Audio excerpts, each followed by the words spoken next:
Donc ce matin, effectivement, merci également pour l'invitation hein, pour intervenir, là, Antonin, sur cette matinée. Donc j'ai préparé quelques éléments de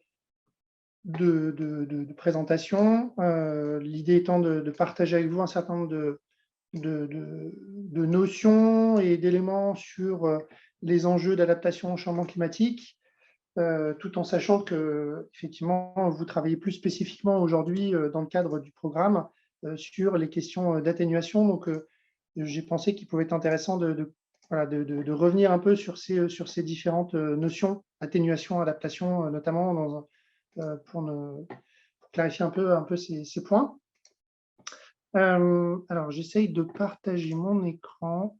Désolé pour ce petit cafouillage, je vous demande juste quelques instants. Petit souci à résoudre.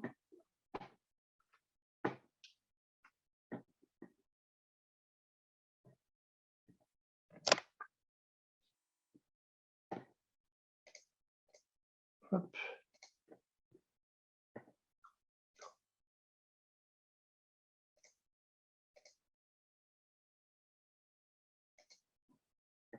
Voilà, je pense que normalement, vous devez voir mon écran. Oui, c'est bon. OK. Alors, je pense que le principe, c'est peut-être, je ne sais pas comment sont passées les présentations, mais n'hésitez pas à m'interrompre à tout moment. J'ai prévu un temps de questions à la fin, mais je pense que ça peut être aussi une discussion assez ouverte au fil de l'eau si vous avez des interrogations. Donc, voilà, j'ai intitulé ça l'adaptation au réchauffement climatique, un enjeu également incontournable pour les entreprises sous forme de point d'interrogation. On va voir un peu ce qu'il en est. Je vous proposais d'aborder le sujet en 4 points principaux. Bon, tout d'abord, quelques éléments généraux sur l'adaptation. De quoi parlons-nous On s'est adapté à quoi? Quelques concepts clés autour voilà, de nouveau de questions de vocabulaire dont on entend beaucoup parler dans les médias, dans les articles de journaux, et puis ensuite, par où commencer pour s'adapter au niveau d'une organisation.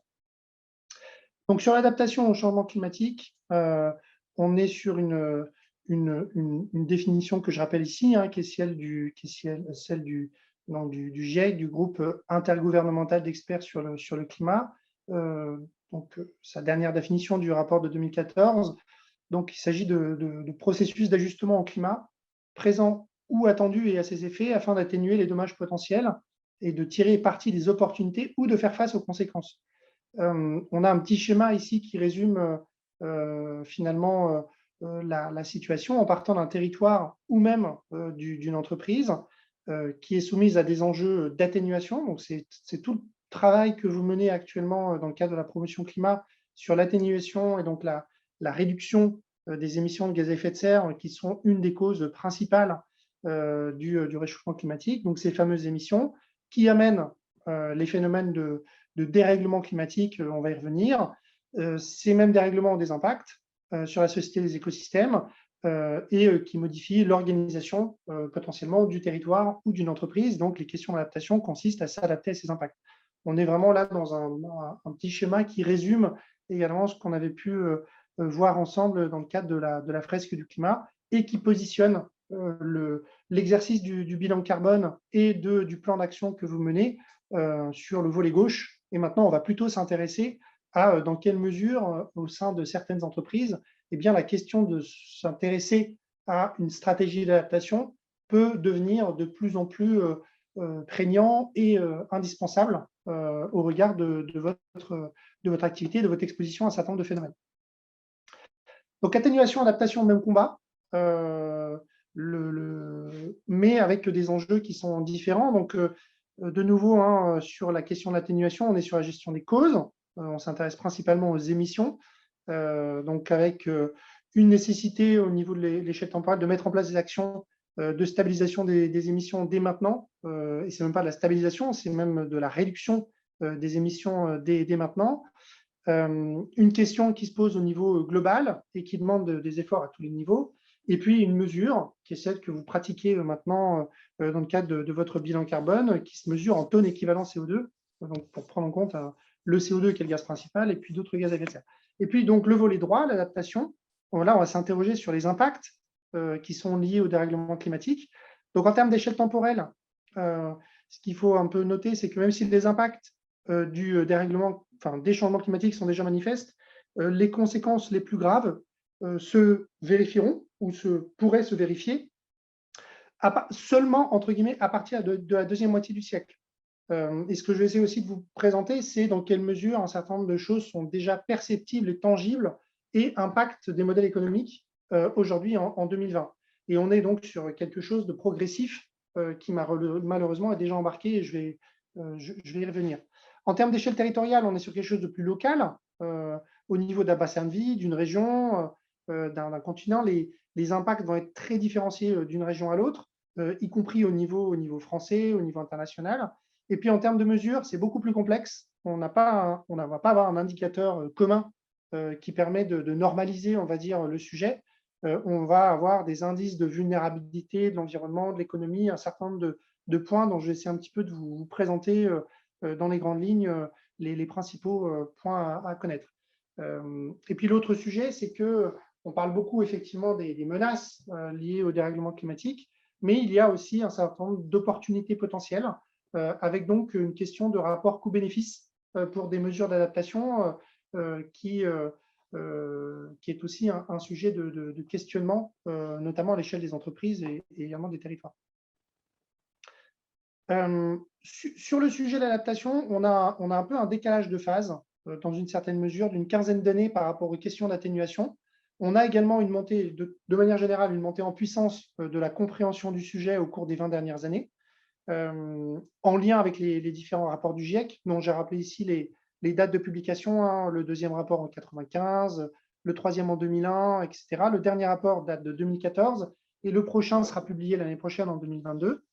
Et il fera de nouveau un état des lieux actualisé de la situation et certainement la part belle, entre guillemets, malheureusement, aux enjeux d'adaptation. Et puis, en parallèle, une diplomatie internationale où voilà, on a, chemin faisant au fil des accords, progressé sur notamment la façon de comprendre les enjeux et de positionner les enjeux d'adaptation par rapport aux questions d'atténuation. Donc, montée en puissance de cette notion d'adaptation au fil des 20 dernières années. Alors, ça, c'est une petite citation que le titre là, que vous voyez là, c'est comment éviter l'ingérable et gérer l'inévitable. On est ici sur cette tension qu'il y a entre la stratégie d'atténuation, et donc le bilan carbone, la stratégie d'atténuation sur laquelle vous travaillez, et la stratégie d'adaptation qui voilà, a pour objectif d'éviter quelque chose qui deviendrait ingérable.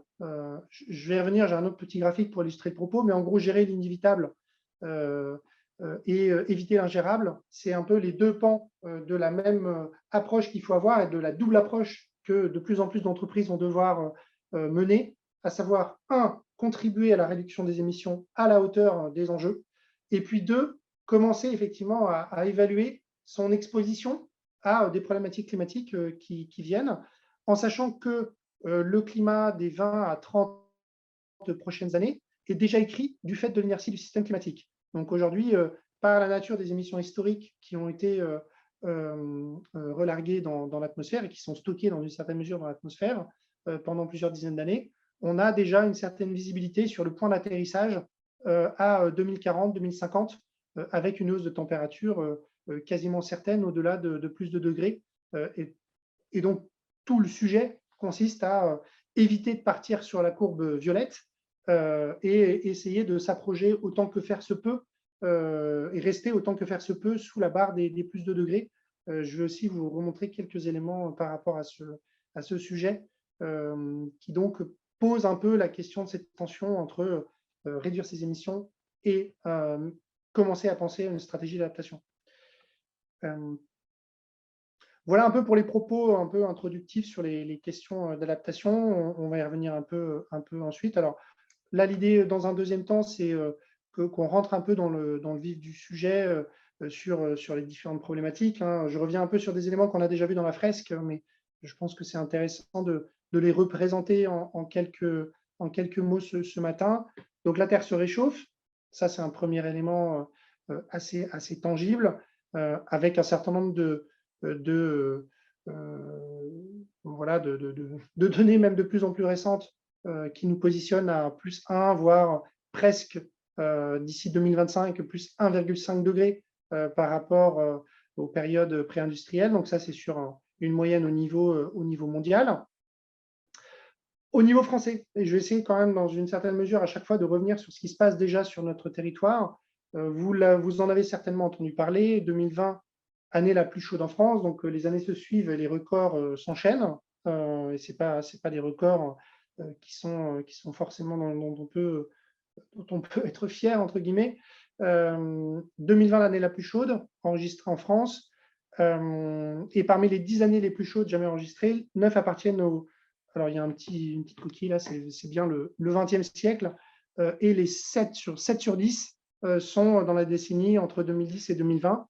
Donc, on a clairement quelque chose aussi qui joue au niveau, on va dire, physique, et qui joue en matière de prise de conscience sur ces sujets. C'est qu'au niveau français, on a bien des problématiques qui deviennent tangibles à l'échelle de chacune des années qui se suivent et qui malheureusement commencent à se ressembler.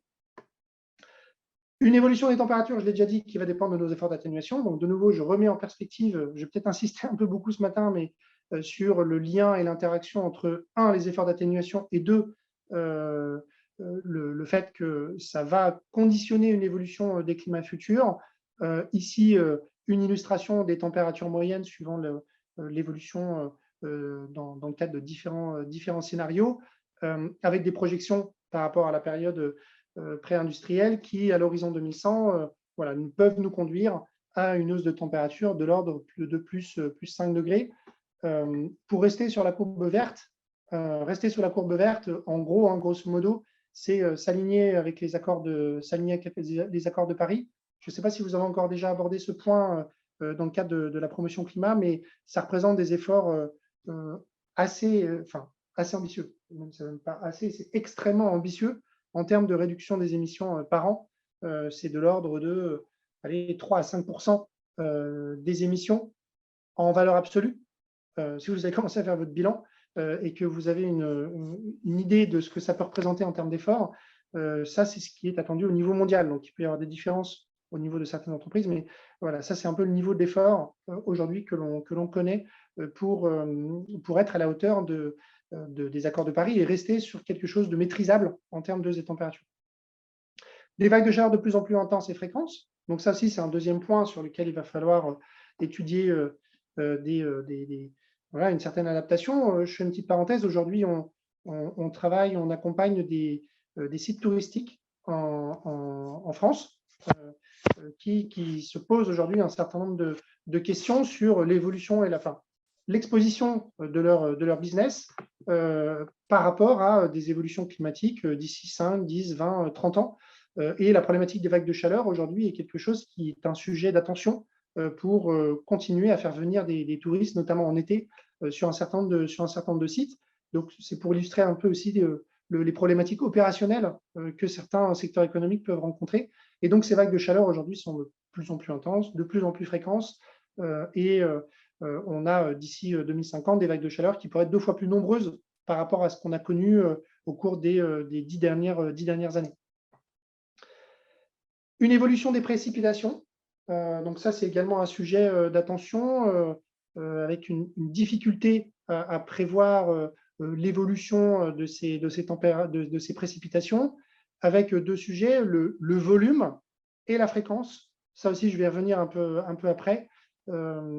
Donc, depuis 1850, légère augmentation des pluies sur les 2 tiers de l'Hexagone, avec une hausse de précipitations pendant l'hiver et une baisse pendant l'été. Donc, on a des questions de saisonnalité qui se posent et qui, notamment pour certains acteurs, notamment dans le secteur agricole, sont un sujet d'attention. Alors, depuis longtemps, la météo a toujours été un sujet d'attention pour les agriculteurs, mais quand on se place dans une perspective de dérèglement climatique et de modification en profondeur de la pluviométrie, d'une exposition à des événements intenses plus fréquents, ça pose des questions par rapport à la pérennité et la durabilité de certaines récoltes, voire même de certaines espèces culturales qui, demain, ne seraient peut-être plus adaptées à nos climats métropolitains.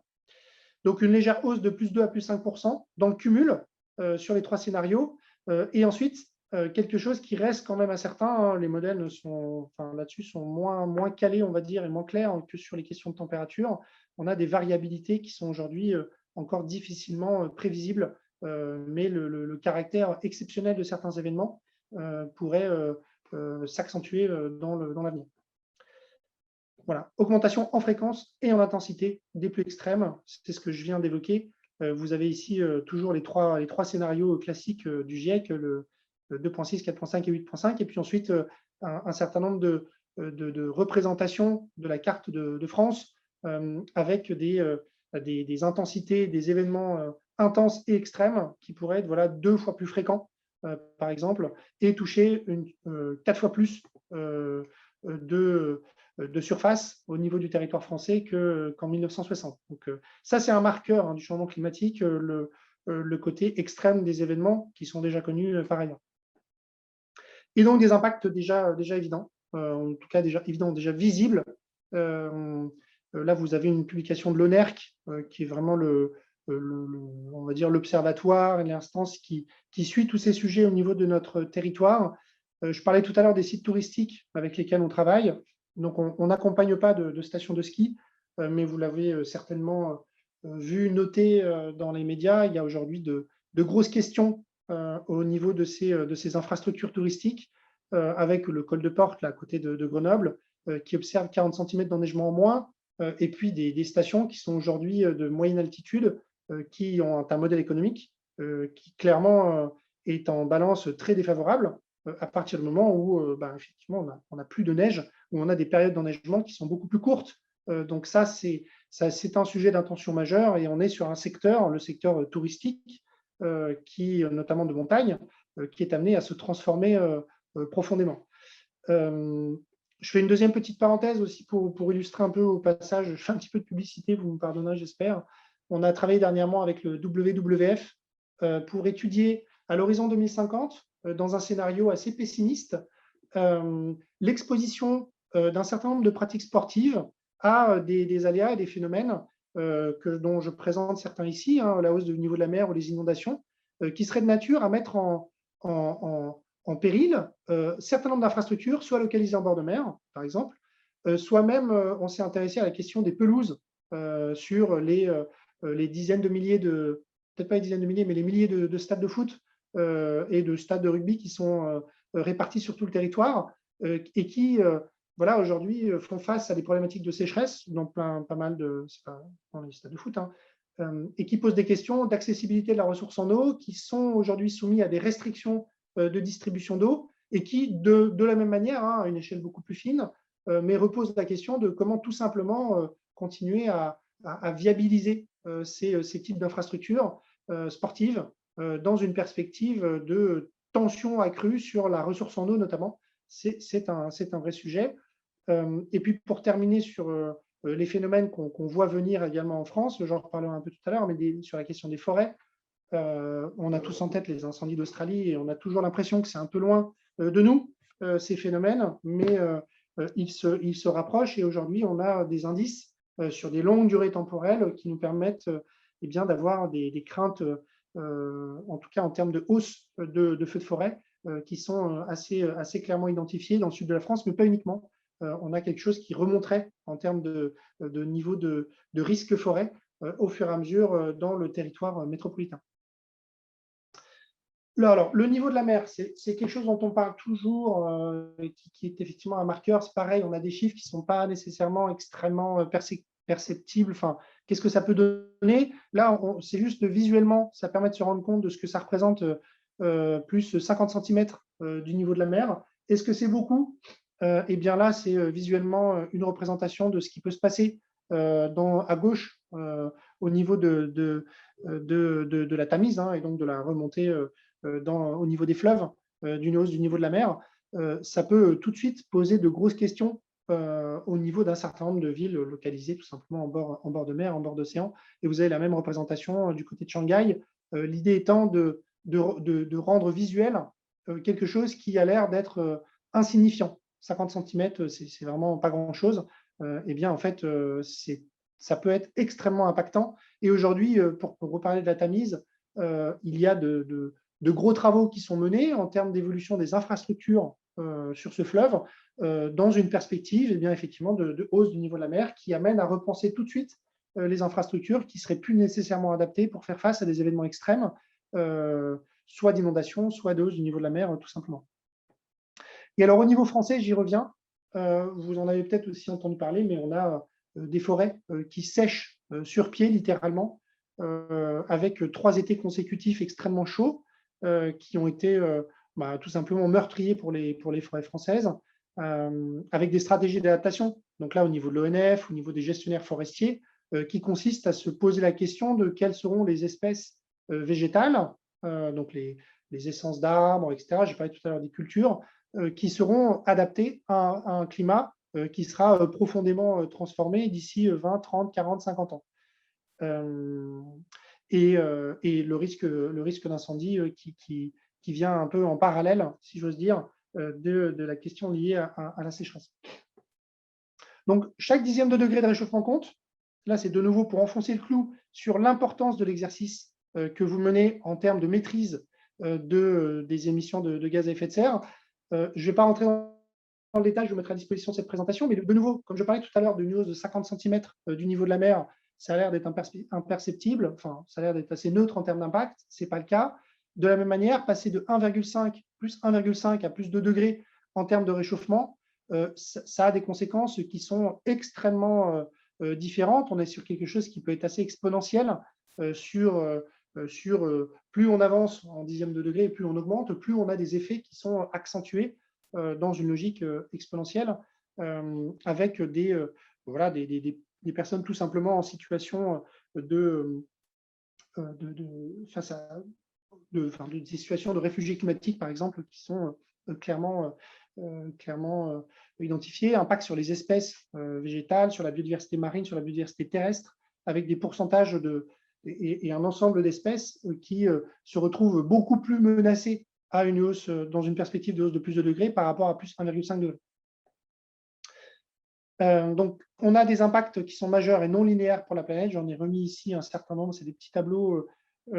Et ce que je voulais vous représenter, c'était ce côté non linéaire et exponentiel, en prenant un exemple, celui des populations exposées aux vagues de chaleur extrêmes, entre, si je suis à 1,5, 2 degrés, 3 degrés, 5 degrés, on a quelque chose qui devient très vite critique et qui se diffuse en termes d'impact sur une large surface de la planète ou qui touche une large proportion de la population.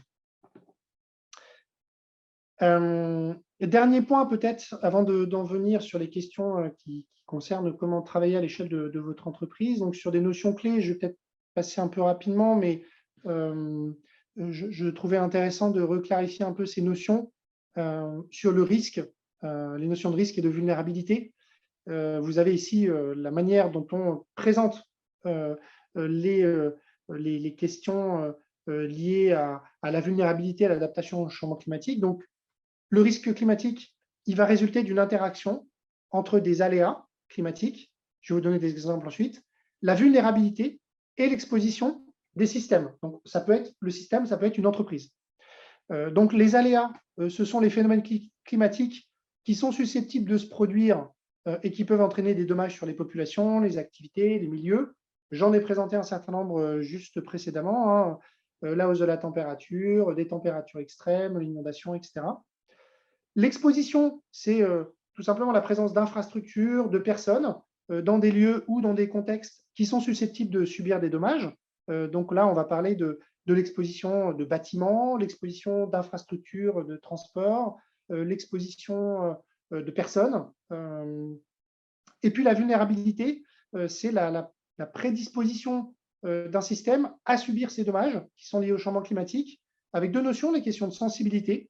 Est-ce que j'ai des éléments qui sont fragiles, des éléments de fragilité dans mon système socio-économique, et est-ce qu'il y a des éléments relatifs à la capacité d'adaptation du système qui permettent d'atténuer des dommages potentiels. Donc, je vais vous donner un exemple pour illustrer un peu comment ça peut se traduire à l'échelle d'un phénomène qu'on connaît tous, le risque inondation. Donc, l'aléa en question, ce sont les fortes pluies, avec un aléa qui peut être plus ou moins intense, fréquent et important. Donc là, on va parler, on a des indices qui vont permettre de caractériser cet aléa avec des quantités de pluie pendant un instant donné, pendant une période donnée. L'exposition, c'est les populations, les bâtiments qui sont situés près d'un cours d'eau, avec certains qui, par exemple, sont au-dessous du plus haut niveau des eaux connues. Et c'est là où on a des sujets d'attention, notamment peut-être dans le cadre de politiques publiques, mais le plus haut niveau des eaux connues, c'est peut-être en fait quelque chose qui n'est pas suffisamment représentatif pour anticiper ce qui viendra demain, notamment par rapport aux phénomènes extrêmes dont j'ai parlé tout à l'heure. Et aujourd'hui, il y a un certain nombre de travaux, et ça va être le cas aussi au niveau des entreprises. Je vais vous donner quelques exemples.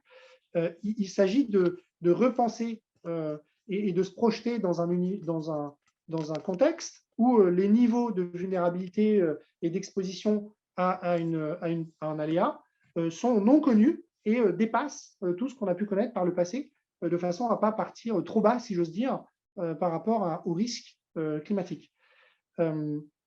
Et puis la vulnérabilité, c'est donc deux choses. D'une part, la sensibilité, donc avec par exemple des populations qui sont particulièrement fragiles, des ménages à revenus modestes, des personnes âgées, ou des bâtiments fragiles qui sont donc exposés à cet aléa.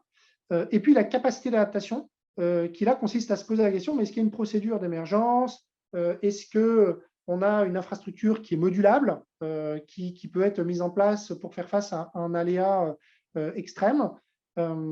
Et la résultante donc de ces trois caractéristiques, aléa, exposition, vulnérabilité, permet de traiter de façon qualitative la problématique du risque inondation sur un périmètre donné. Voilà un peu pour l'exemple. Donc là, on arrive sur des sujets où je n'ai pas en tête quels sont précisément vos sujets respectifs à chacun d'entre vous, mais il est en tout cas possible, et je vais y venir, de commencer à penser l'exposition de ces actifs, donc vos infrastructures, vos bâtis, éventuellement vos salariés, qui, vous l'avez peut-être déjà rencontré d'ailleurs, face à des phénomènes, notamment en milieu urbain, de température extrême. Moi, je suis lyonnais également. Ça peut devenir complexe. On a des températures dans les locaux, y compris peut-être dans les locaux de travail, qui posent question et qui amènent peut-être déjà les CSE ou les comités d'entreprise ou au sein de vos organisations à demander des comptes ou des procédures spécifiques d'organisation qui permettent de s'adapter à des situations qui deviennent vraiment gênantes parce qu'on a une population éventuellement sensible à une température qui serait insupportable pour envisager de travailler. Je passe rapidement sur cette notion. Je pense qu'on n'a pas besoin forcément de rentrer dedans. Et je fais le lien tout de suite par rapport à ce que je viens de dire, à l'exemple que je viens de prendre, qui est vraiment très peut-être déjà perçu au sein de l'organisation, à savoir la température dans les locaux, de travail, avec une réponse naturelle qui serait de dire on va tout simplement climatiser les locaux et puis améliorer le confort thermique en été en mettant en place des infrastructures et des équipements qui vont refroidir l'atmosphère. On est typiquement, et c'est de nouveau assez simple, mais dans un sujet de ce qu'on appelle la maladaptation, c'est-à-dire un changement dans le système, donc c'est-à-dire là je climatise mes locaux, qui va de manière non intentionnée accentuer la problématique, puisque vous l'avez peut-être approché dans le cadre de votre bilan carbone, mais la mise en place de ce type d'équipement pose deux types de problèmes. D'une part, ils sont consommateurs d'énergie. Bon, ça, à la limite, ce n'est pas forcément le plus gros des sujets, mais d'autre part, ils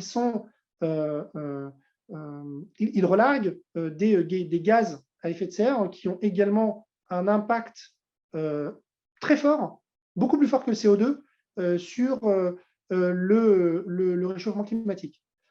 Donc voilà, là on est dans un sujet où je reviens sur ce que je disais au début, l'importance de prendre en compte une stratégie climat, et c'est ce que font de plus en plus d'organisations dans leur ensemble, c'est-à-dire 1, je réduis, 2, je m'adapte, et dans les composants d'adaptation que je peux mettre en place, qui sont très simples, à l'image de celle que je viens d'évoquer, eh bien, essayer de se poser la question de savoir si ça ne va pas réalourdir le problème initialement. Et en termes de maladaptation, donc on a plusieurs exemples qui sont présentés ici, des transferts de vulnérabilité d'un système à un autre, mais également d'une période à une autre, une utilisation inefficace de ressources comparée à d'autres options d'utilisation. Donc là, voilà, je viens de parler de la climatisation, on est typiquement dans un recours accru à des ressources ou des équipements qui reposent la question de est-ce que ça ne va pas changer le problème au niveau de l'atténuation. Une réduction de la marge d'adaptation future, ça c'est typiquement toutes les problématiques liées à des plantations d'essence d'arbres qui en fait seraient non adaptées dans un climat à plus 20, plus 30 ans. Je fais de nouveau une parenthèse avec des exemples sur lesquels on a l'occasion de travailler, mais aujourd'hui au niveau des directions espaces verts au sein des collectivités, peut-être certains d'entre vous sont confrontés à cette problématique, eh bien, il y a des réflexions qui sont menées pour savoir quelles sont les essences pertinentes au regard des climats qui bougent rapidement et qui sont de nature à être vraiment pérennes dans la durée et dans leur durée de vie. Et ce type de questions se pose plus naturellement pour les gestionnaires d'espaces verts, d'infrastructures, qui ont une capacité à se projeter à 10, 20, 30 ou 40 ans. Donc ça aussi, c'est un vrai sujet et je vais y revenir, notamment quand on pose la question au niveau des entreprises. Ça nécessite tout de même d'avoir une capacité à se projeter dans la durée parce qu'effectivement, les impacts dont je parle vont être progressifs, pour ne pas dire exponentiels pour un certain nombre d'entre eux. Donc la question de la maladaptation, voilà, elle revient un peu en boomerang sur la stratégie d'atténuation et l'importance d'avoir une boucle un peu complète de réflexion sur le sujet. Alors, je viens maintenant sur comment on peut appréhender le sujet à l'échelle d'une entreprise. Là, je vous ai représenté pas mal d'éléments assez généraux sur les enjeux, sur quelques notions. Premier point, c'est une petite citation. Ce n'est pas uniquement sur l'adaptation d'ailleurs, mais la prise en compte du climat va changer notre modèle de croissance. Alors, j'aurais pu tout simplement dire va changer notre modèle économique. Là, vous avez une citation de Max Carney de l'année dernière, donc, qui est le gouverneur de la Banque d'Angleterre, qui dit la chose suivante: il serait un peu étrange que vous dirigiez une entreprise ou que vous n'ayez pas pensé à votre stratégie pour passer à zéro émission nette ou à un monde zéro émission nette, à moins que vous ne prévoyiez simplement de liquider votre entreprise dans une dizaine d'années. Donc là c'est une citation qui d'emblée revient sur votre stratégie d'atténuation. Et on a le même type de citation, je ne l'ai pas mise là, mais j'y pense maintenant, où vous la connaissez peut-être, c'est l'ancien PDG d'AXA qui déclarait il y a 2 ou 3 ans qu'un monde à plus 4 degrés n'est pas assurable. Donc ça, ce sont des propos aujourd'hui que l'on entend de plus en plus venir, d'acteurs financiers, des assureurs, des investisseurs, qui se posent la question à 2 niveaux. L'atténuation, 2, l'adaptation. Et pour revenir sur ma deuxième citation, qui est passée là à l'écran, quand les assureurs aujourd'hui se projettent dans un monde où la fréquence, l'intensité des événements extrêmes et les aléas connus se multiplient par rapport à ce que je viens de vous présenter, il y a effectivement des grosses interrogations sur la capacité financière de ces assureurs à tout simplement répondre aux problèmes que leurs assurés vont rencontrer de plus en plus. Donc ça, c'est un vrai sujet d'attention et qui fait qu'au niveau aujourd'hui des assureurs, eh bien, on a des modèles tout simplement qui sont déployés en interne et qui consistent à modéliser assez finement un certain nombre de sujets.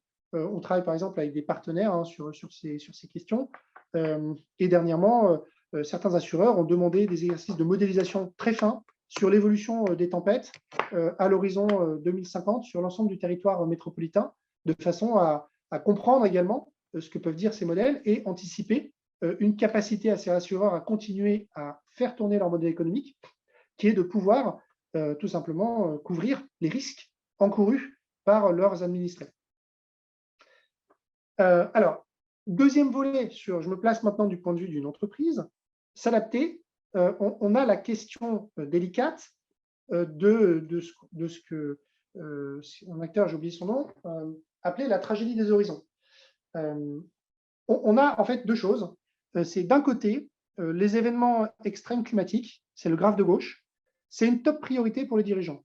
Ce petit graphique-là, c'est un visuel, on va dire, clé d'un rapport qui est publié chaque année au Forum économique mondial, qui est une synthèse d'une enquête menée auprès de plus d'un millier de dirigeants de tout type d'organisation à l'échelle mondiale, des PME, des grands groupes, et on leur pose la question de quels sont les risques, selon eux, les plus importants pour leurs organisations en termes de probabilité d'occurrence et en termes d'impact.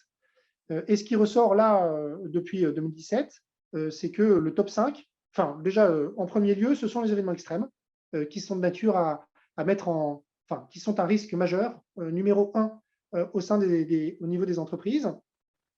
Et deuxième chose qui est intéressante également par rapport à cette enquête, du point de vue des dirigeants d'entreprise et de toute taille, c'est que de 2020 à 2021, donc on a eu le Covid, donc on a en 4e position sur 2021 l'entrée, on va dire en fanfare, entre guillemets, dans ce classement, parce qu'ils étaient très loin par le passé, de la question d'une pandémie comme risque économique. Mais ce risque-là reste seulement, si j'ose dire, en 4e position, derrière deux choses. Un, les événements extrêmes, donc qui sont un des marqueurs clés des règlements climatiques, et deux, l'échec de l'action climatique. Donc, dit autrement, l'échec de la mise en œuvre des accords de Paris. Et puis, en 3e position, qui revient de façon un peu plus globale, sont les dommages et les dégradations environnementales liées à l'activité humaine.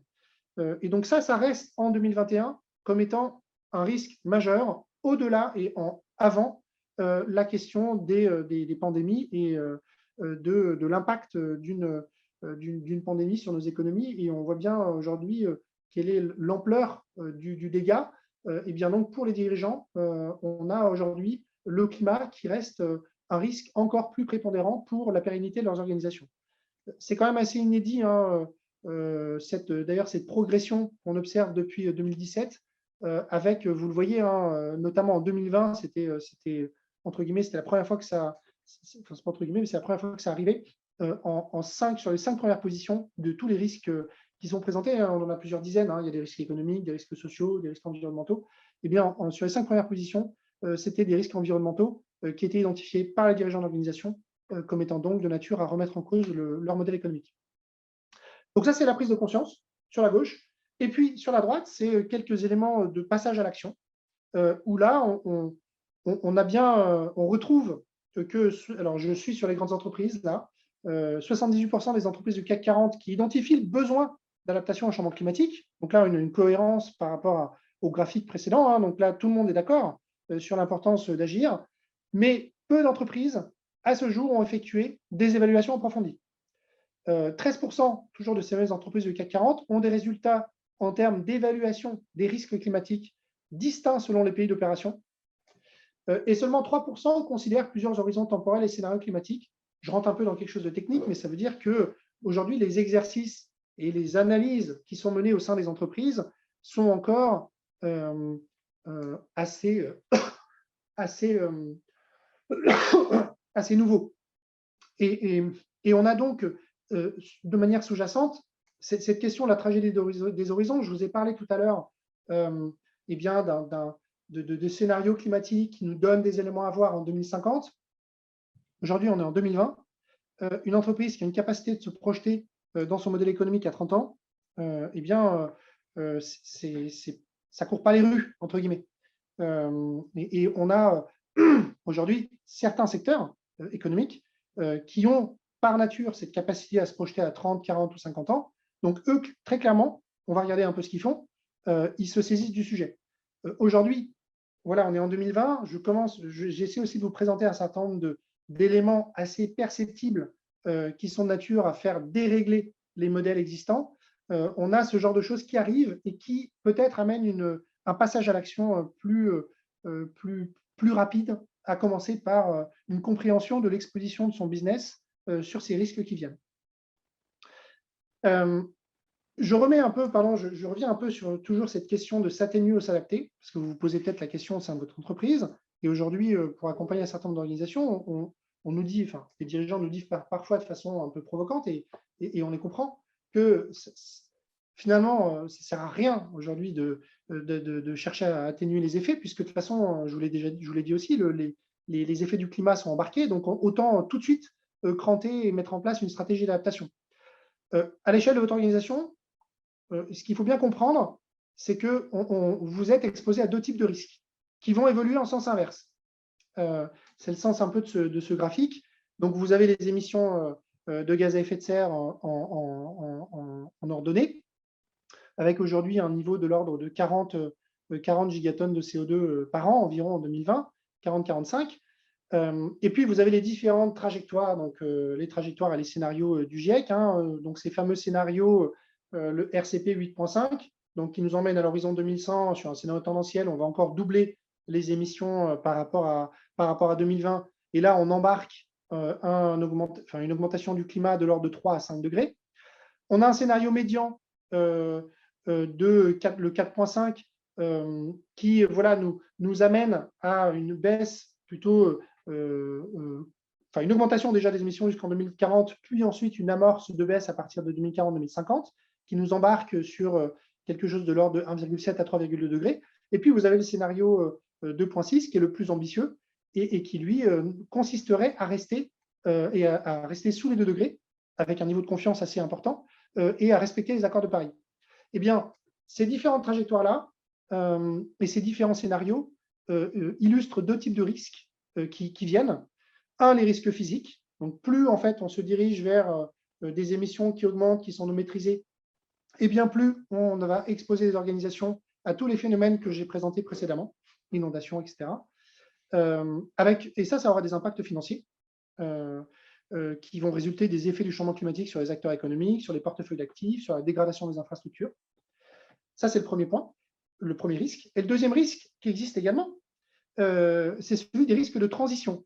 C'est-à-dire que suivre la courbe bleue, il suffit juste de vous projeter dans votre organisation, baisser vos émissions, si vous commencez à avoir un peu des chiffres en tête, de l'ordre de 3 à 5% par an, ça amène des transformations en profondeur, des investissements et potentiellement des changements de pratiques qui vont se traduire par des investissements et donc des risques financiers de nouveau.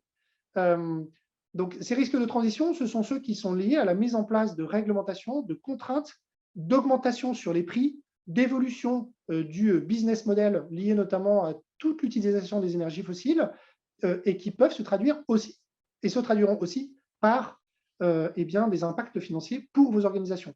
Donc, en fait, la question, elle est complexe à résoudre pour vous, et elle ne se pose peut-être pas dans les mêmes termes en fonction du secteur économique dans lequel vous vous situez, mais les deux types de risques sont bien à considérer pour tout simplement projeter votre modèle économique dans un monde qui peut aller, on ne sait pas trop encore aujourd'hui finalement sur quelle pente on se situe. On sait qu'on est plutôt sur une pente qui se trouve entre la courbe orange et la courbe grise à l'heure actuelle. Très clairement, on est, Covid mis à part, on a eu une baisse de X% des émissions.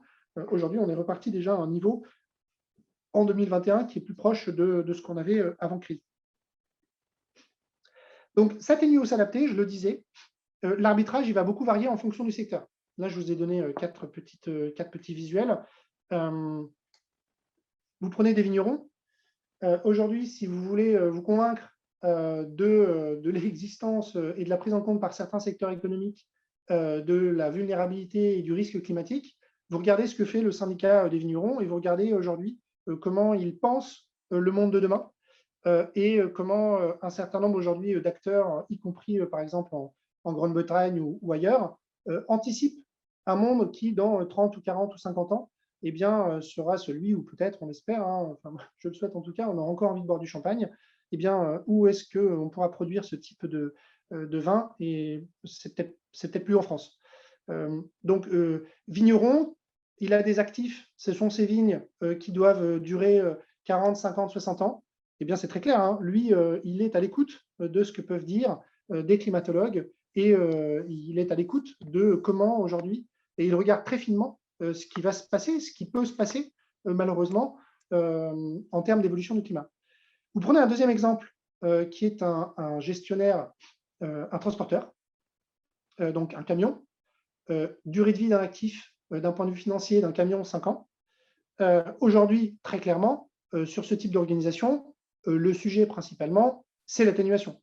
C'est la transformation de ce parc d'actifs qui aujourd'hui consomme encore majoritairement des énergies fossiles pour casser et faire évoluer drastiquement et rapidement la courbe d'évolution des émissions de gaz à effet de serre.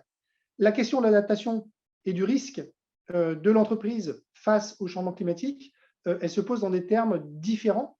D'une part, par rapport au vigneron, parce que ses actifs, lui, son gestionnaire de parc de camions, il n'est pas exposé de la même manière que le vigneron.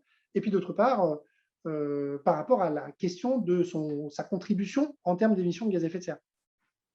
Troisième exemple, on revient sur le monde un peu agricole. Vous prenez un exploitant agricole ou un paysan alors qui fait soit des bovins ou de la viande, soit même des cultures. Lui, il va se poser des questions dans des termes un peu différenciés parce qu'il n'a pas ses actifs, la durée de vie de ses actifs, excusez-moi le terme, mais qui sont ses tracteurs, ses équipements, voire même ses animaux, ont une durée de vie qui est quand même pas si longue que ça. Mais néanmoins, ils sont de plus en plus exposés, et j'en veux pour preuve les années 2018, 2019, 2020, à des événements extrêmes qui posent déjà de sérieux problèmes sur la productivité de ces cultures. Je pense notamment aux cultures où vous avez aujourd'hui des réflexions en termes d'évolution de ce que l'on plante comme espèce culturelle pour éviter que toute la récolte soit par terre ou la moitié de la récolte soit perdue à cause d'un manque d'eau extrême ou des restrictions d'usage de l'eau qu'on observe et qu'on a pu observer malheureusement dans l'Est de la France, dans l'Est, en Bourgogne-Franche-Comté, au cours des dernières années. Et puis, dernier exemple, vous prenez le cimentier. Donc là, c'est un peu un exemple un peu similaire au gestionnaire de parc de camions. Une cimenterie, c'est la seule différence qu'une cimenterie, sa durée de vie, elle est très longue.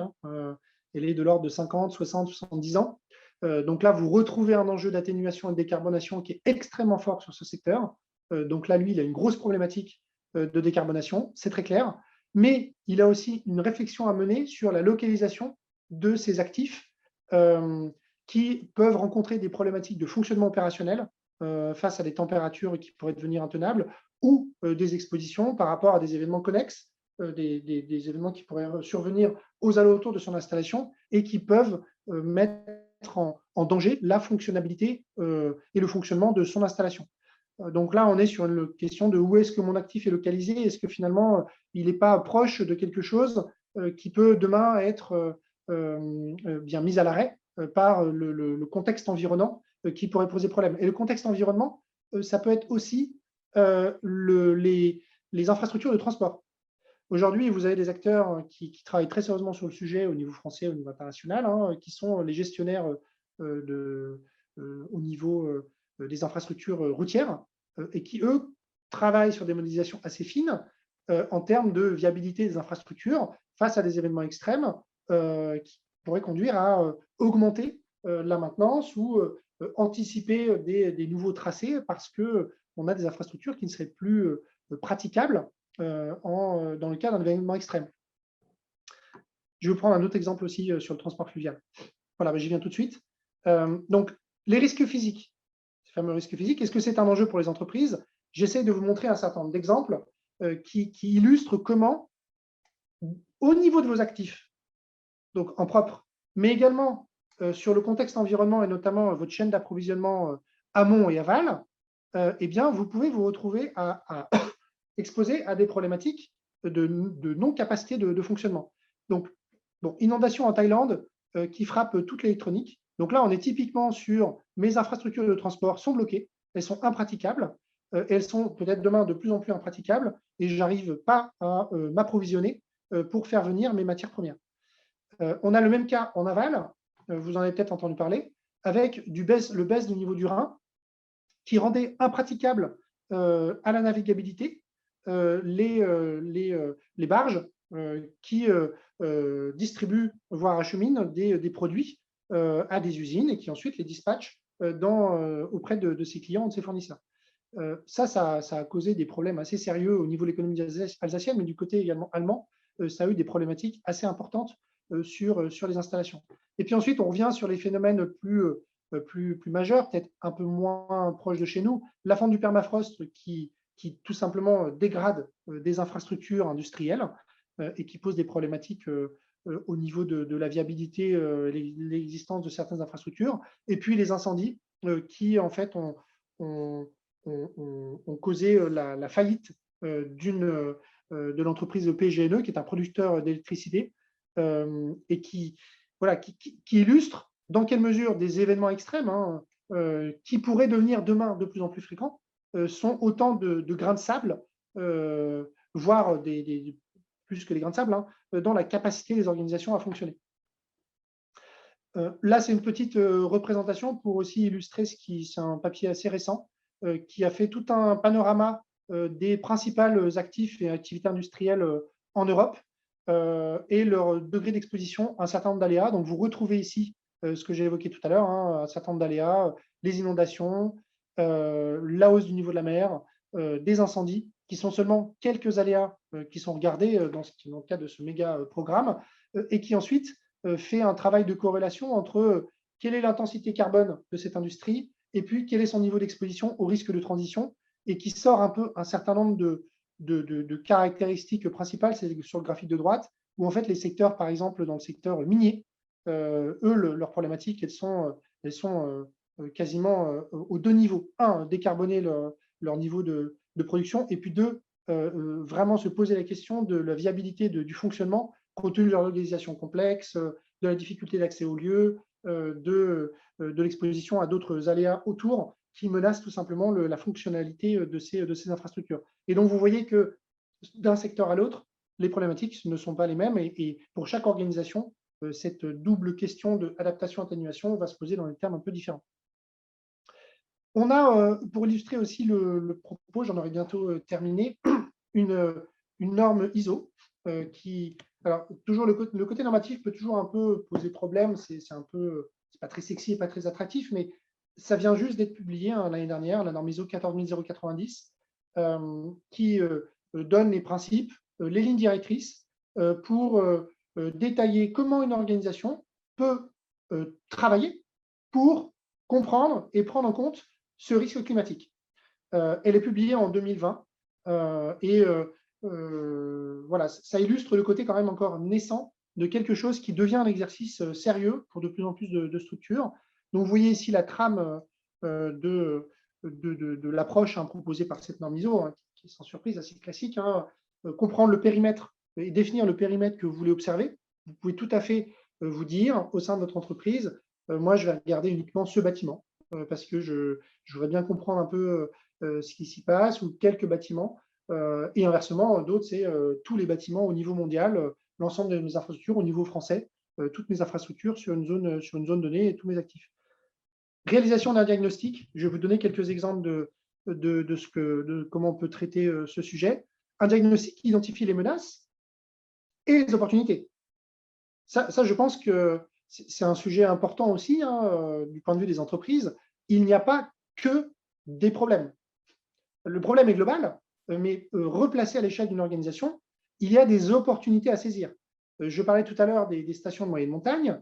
Il y a un modèle économique à repenser et une évolution des activités et des services à proposer qui font que, certes, l'enneigement n'est plus là, mais demain, chacun aura encore besoin, envie d'aller à la montagne, d'aller à la nature. Et c'est une question qui aujourd'hui amène ce type d'organisation à repenser son fonctionnement. C'est pas uniquement, c'est une contrainte, mais qui peut être transformée en opportunité. De la même manière que quand on commence à se poser la question de comment je fais évoluer les essences que je plante, les espèces végétales que je mets en place en tant qu'agriculteur ou gestionnaire d'espaces verts, eh bien, je suis en train de réfléchir à comment je transforme ces contraintes en opportunités, comment je m'adapte tout simplement pour continuer à fonctionner. Ça, c'est quand même important de l'avoir en tête. Développer une stratégie d'adaptation. Donc, stratégie, c'est vraiment un grand mot. Vous avez le même sujet sur la stratégie d'atténuation, mais c'est un plan d'action d'adaptation qui peut être tout simplement des procédures, hein, des modes d'organisation différents sur voilà, comment je mets en place un plan canicule pour mes employés. Parce que j'ai bien noté que les conditions de travail au niveau de mes bâtiments à certains endroits sont problématiques. Donc, j'ai les choses peut-être aussi simples, entre guillemets, que ça au sein de mon organisation. Mise en œuvre des actions et puis ensuite suivi, amélioration. Donc, quelque chose de vraiment très classique sur le processus. Donc, sachez que cette norme-là existe. Deuxième chose, donc là, on fait un peu de pub, entre guillemets, mais on a mené un travail pour l'ADEME en 2020 qui consistait à recenser des outils, des ressources qui sont disponibles pour réaliser un diagnostic au niveau d'une organisation.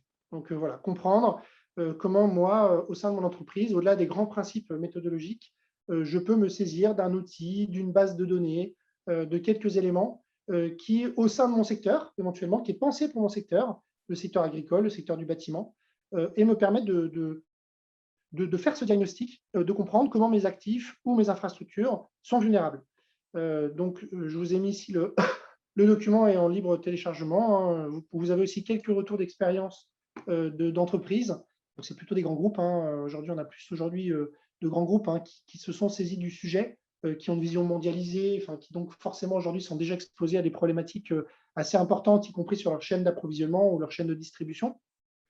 Mais ça donne à voir finalement ce qu'un diagnostic permet ensuite de faire, d'identifier comme un peu vraiment le point noir ou un point important sur lequel aujourd'hui en 2020 ou d'ici 2022, il y a des actions à mettre en place, des actions d'adaptation à mettre en place. Petit exemple ici sur deux outils que l'on a présentés. Un qui a été développé par l'Observatoire de l'immobilier durable, qui est disponible en ligne et qui vous permet d'avoir accès à vous rentrer l'adresse de votre bâtiment et vous avez les caractéristiques de votre bâtiment et vous avez des informations sur son exposition à un certain nombre de phénomènes. Donc, le retrait-gonflement des argiles, l'inondation, vagues de chaleur. Donc, ça donne un premier travail de diagnostic et c'est aujourd'hui un outil qui est utilisé par des gestionnaires de patrimoine. Voilà, l'Observatoire de l'immobilier responsable met à disposition pour ses membres et pour tout un chacun, puisqu'il est disponible en ligne, ce type d'outil qui voilà, permet de traiter les choses à l'échelle d'un bâtiment ou à l'échelle d'un patrimoine et vous pourrez regarder vos différents bâtiments, comment ils se positionnent sur le sujet. Autre exemple, c'est un projet là plus développé dans le cadre d'un projet dans le secteur agricole.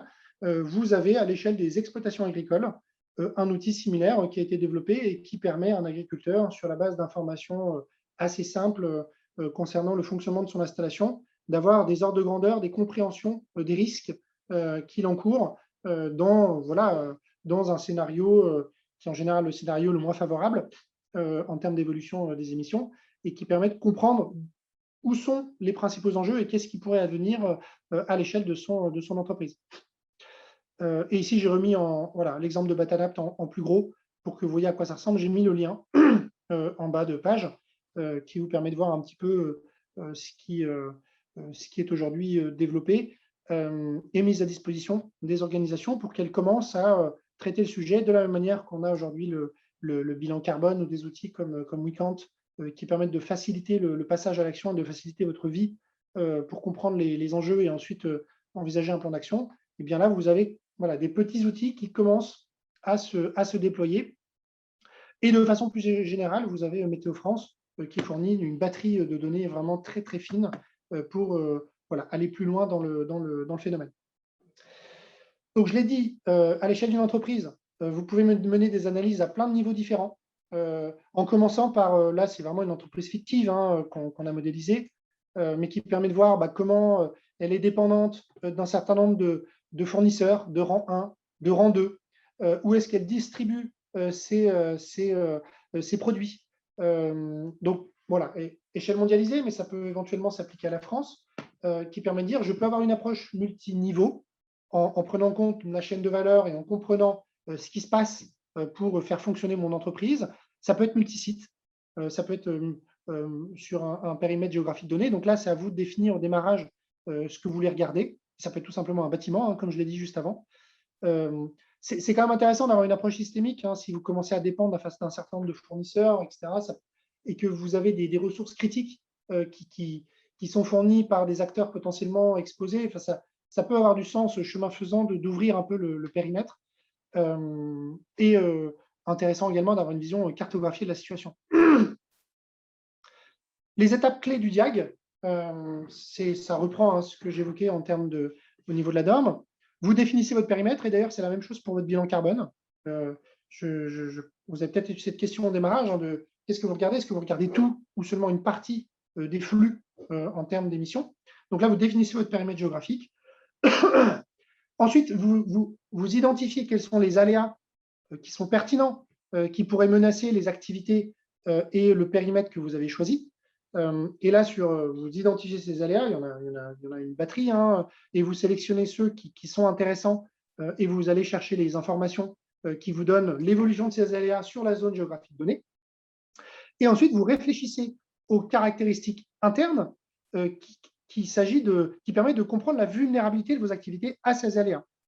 Donc, comprendre en quelle mesure ces aléas identifiés peuvent impacter vos entreprises en fonction de la sensibilité de votre entreprise et de sa capacité à s'adapter. Et c'est là où vous aurez un certain nombre de choses. Je reviens sur mon exemple assez simple, hein, des températures dans les locaux.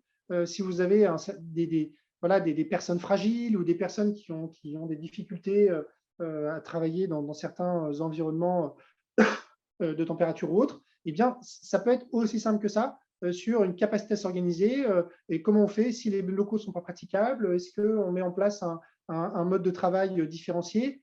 Voilà, c'est ça qu'on peut regarder de cet exemple fin, mais qu'on peut prendre à l'échelle d'un bâtiment et qui est de réfléchir aussi aux fonctionnalités du bâtiment dans son ensemble dans le cas d'un aléa qui survient et qui peut questionner la viabilité de ce bâtiment. Et donc, vous aboutissez in fine sur un diagnostic des risques, donc avec l'ensemble des aléas, l'ensemble des actifs ou des infrastructures, et qui permet de prioriser et de voir où sont les gros sujets. Il y a des sujets que vous pourrez certainement évacuer, et où sont les gros sujets à étudier, à la fois en termes de menaces et peut-être d'opportunités. Donc, voilà, un petit détail ici sur un premier diagnostic pour une analyse un peu macroscopique sur l'ensemble de vos activités, de vos produits, de vos services. L'idée est d'identifier les risques prioritaires. Notation de l'exposition, notation de la vulnérabilité, on passe par une notation hein, sur des exercices de pondération des différents aléas et des différentes unités d'analyse. Et on peut restituer une matrice des risques priorisée de faible à très fort en termes de vulnérabilité, de faible, de long terme à court terme en termes d'exposition, avec l'idée d'identifier qu'est-ce qui est très fort à court terme sur lequel je peux potentiellement travailler.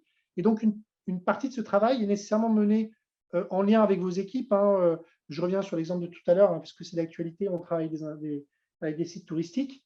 On a autour de la table la direction marketing, la direction technique, la direction des achats, la direction des moyens généraux, chacun ayant une compréhension du fonctionnement de l'organisation et une perception des risques déjà connus par le passé. Et nous, ensuite, l'idée, c'est de les conjuguer avec des risques augmentés dans l'avenir. Voilà, donc ici, je donne des éléments plus précis hein, sur les modalités de travail. Je ne rentre pas trop dans le détail. L'idée de prendre en compte les impacts passés, échanger avec les personnes au sein de notre organisation, prendre des éléments de prospective sur le climat. En France, hein, Météo France donne beaucoup de choses. Et puis, travailler en atelier et arriver à un exercice de notation qui permet de comprendre où sont, peut-être, et peut-être pas, des enjeux qui sont déjà potentiellement majeurs à court terme et qui nécessiteraient d'avoir un premier plan d'action correctif pour être mieux organisé, mieux armé au sein de vos organisations pour faire face à certains aléas qui deviennent de plus en plus critiques. J'en ai terminé, je ne sais pas quelle heure il est, ce qu'on avait dit en termes de timing.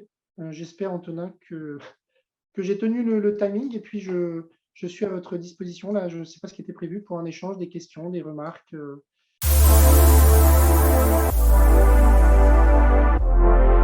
Est-ce que vous, déjà, peut-être, moi, je leur pose une question. Je vous pose une question. Est-ce que tous, vous voyez comment, un peu aussi par curiosité, comment ce sujet-là qui je pense, comment dire, peut-être avant la présentation de Léo pouvait paraître très loin pour la plupart d'entre vous.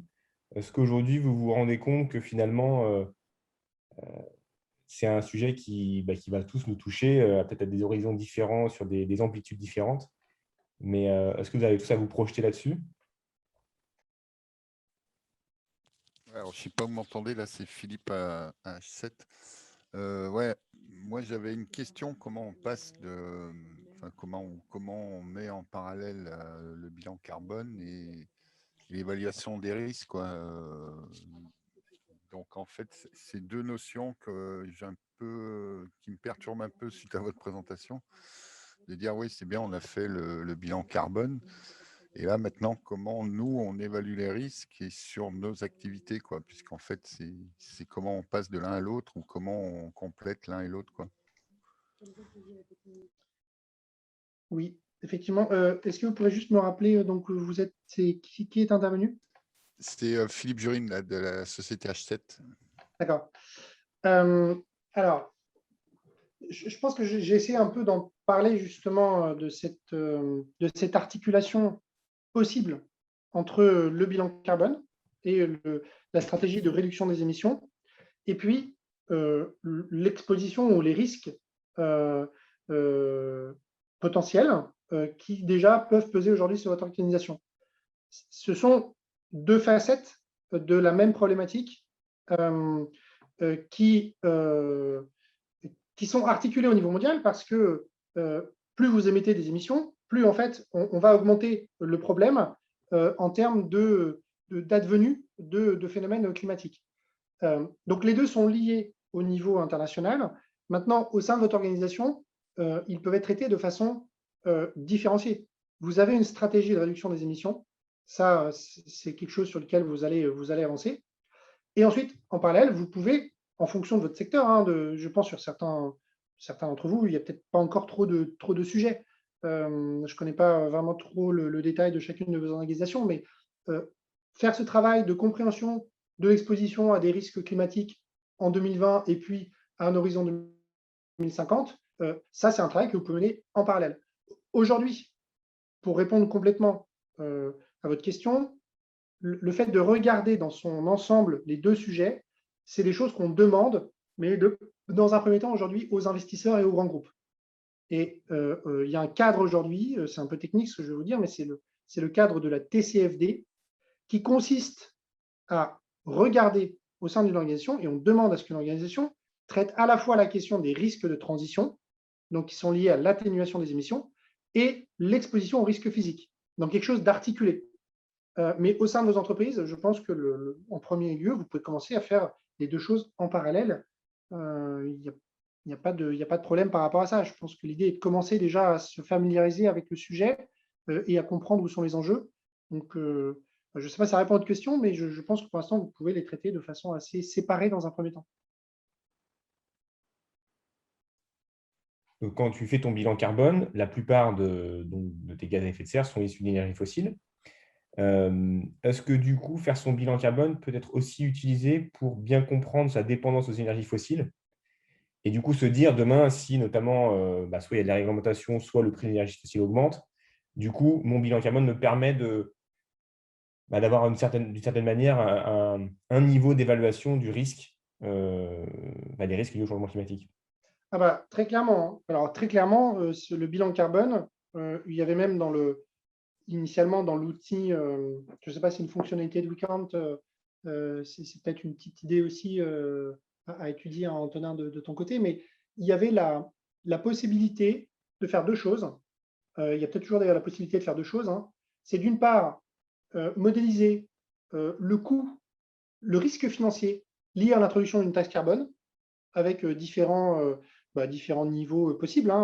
Aujourd'hui, dans la loi, alors j'ai plus les chiffres exacts, mais une tonne de CO2, ça pèse 45 ou 50 euros la tonne. Et dans les marchés internationaux, le marché international d'échange de quotas, qui ne concerne que les grandes entreprises pour l'instant, donc c'est un marché d'échange de quotas d'émissions de CO2, je crois que c'est remonté à 25 euros la tonne. Donc vous pouvez déjà avoir un premier exercice qui consiste à dire, tiens, si demain, et là on est typiquement dans le risque de transition, que je vous remontre, typiquement demain, soit au niveau français, soit au niveau international, on sort une taxe carbone de X dizaines ou X centaines d'euros. Dans certains pays, en Suède, c'est 1 000 euros la tonne de CO2.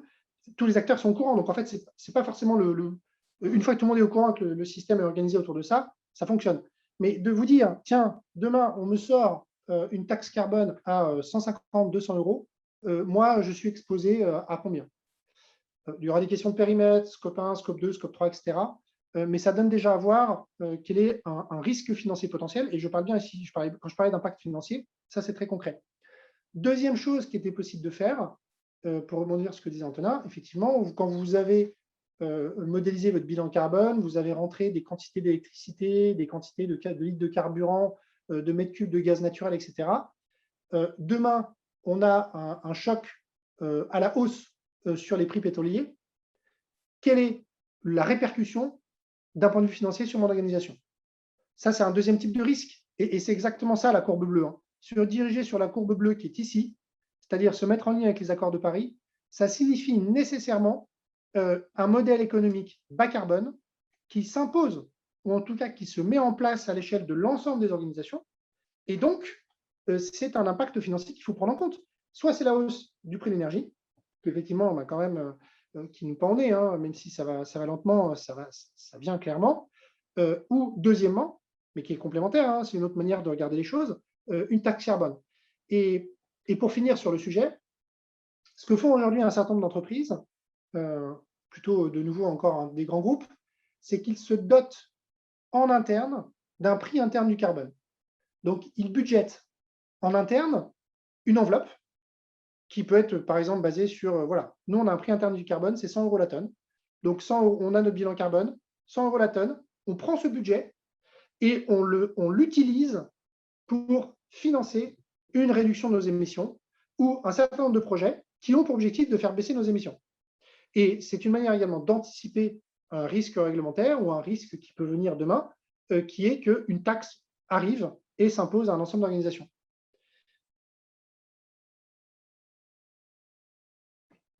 Ok, merci beaucoup Léo.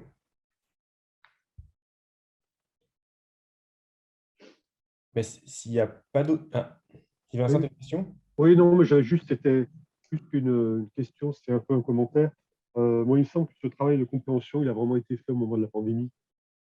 Paradoxalement, même si on ne traite pas exactement les mêmes sujets, tout cet environnement, toutes les questions qui se posent sont transposables. Et là, il y a un travail assez brutal, mais qui a été fait, je pense, sur cette compréhension d'interdépendance, de solidarité nécessaire, etc.